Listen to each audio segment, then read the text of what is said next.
નમસ્કાર, હું મનીષા ઠેસિયા, મારી યુટ્યુબ ચેનલ મોનીઝ મેગઝીનમાં આપનું સ્વાગત છે।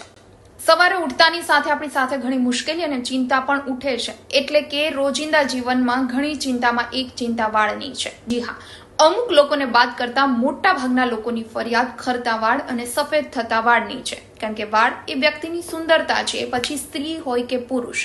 તો આજના વિડીયોમાં વાત કરીએ શું કામ વધારે વાળ ખરે છે, ખરતા વાળને અટકાવવા એ શું આપણા હાથની વાત છે, શું કરવાથી વાળ ઓછા ખરે અને વાળની સંભાળને લઈ ઘણા બધા આપને પ્રશ્નો હોય તે અંગેની ચર્ચા આ વિડીયોમાં।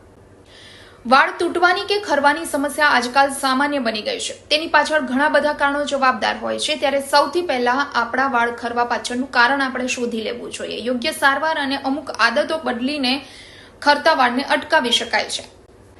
વાળ ખરવાના સૌથી સામાન્ય કારણોમાં તણાવ, પોષણની ઉણપ, આપણે પોષણયુક્ત ખોરાક ન લેતા હોય, ખોડો કે પછી સ્કિનના કોઈ રોગ, થાઇરોઇડનું અસંતુલન પણ જવાબદાર છે। આ સિવાય વાળને કલર કરવા કે બ્લીચ કરવા, રાસાયણિક સારવાર જેવી કે સ્ટ્રેટનિંગ કે પછી હેર સ્ટાઇલિંગ કેમિકલ્સની આડઅસર પણ જવાબદાર છે। આ સિવાય મોનોપોઝ દરમિયાન કે પછી ગર્ભાવસ્થા પછી હોર્મોનલ અસંતુલન પણ વાળ ખરવાનું કારણ બની શકે છે।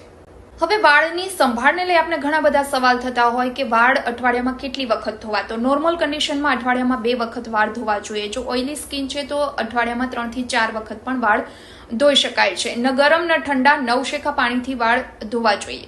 સારી બ્રાન્ડ અથવા ડોક્ટર દ્વારા કહેવામાં આવેલ શેમ્પૂનો ઉપયોગ કરવો જોઈએ। વાત કન્ડિશનરની કરીએ તો કન્ડિશનર વાળના પ્રકાર પ્રમાણે કરવું જોઈએ। જો વાળ તમારા વધારે મજબૂત ન હોય તો કન્ડિશનરનો ઉપયોગ કરવાનું ટાળવું જોઈએ।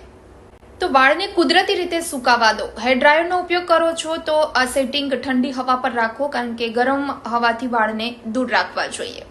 તો ભીના વાળ વધારે નબળા હોય છે, ભીના વાળમાં તરત કાસ્કો ન ફેરવવો જોઈએ, તેનાથી વધારે વાળ ખરે છે। આ સિવાય વાત કરીએ તો દરરોજ 100 જેટલા વાળ ખરવા નોર્મલ છે। જો આનાથી વધારે વાળ ખરતા હોય તો ચોક્કસ ડોક્ટરની સલાહ લેવી જોઈએ।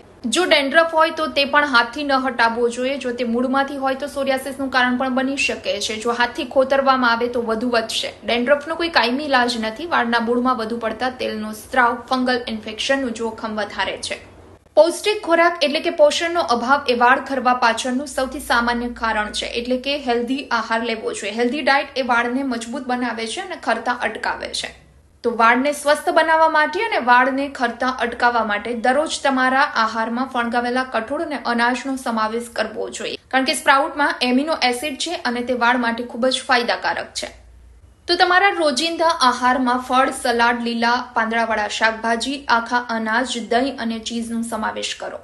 જો તમારી ચામડી તૈલી છે અથવા વાળમાં ખોડો છે તો દિવસ દરમિયાન વધારેમાં વધારે પાણી પીવાનું રાખો।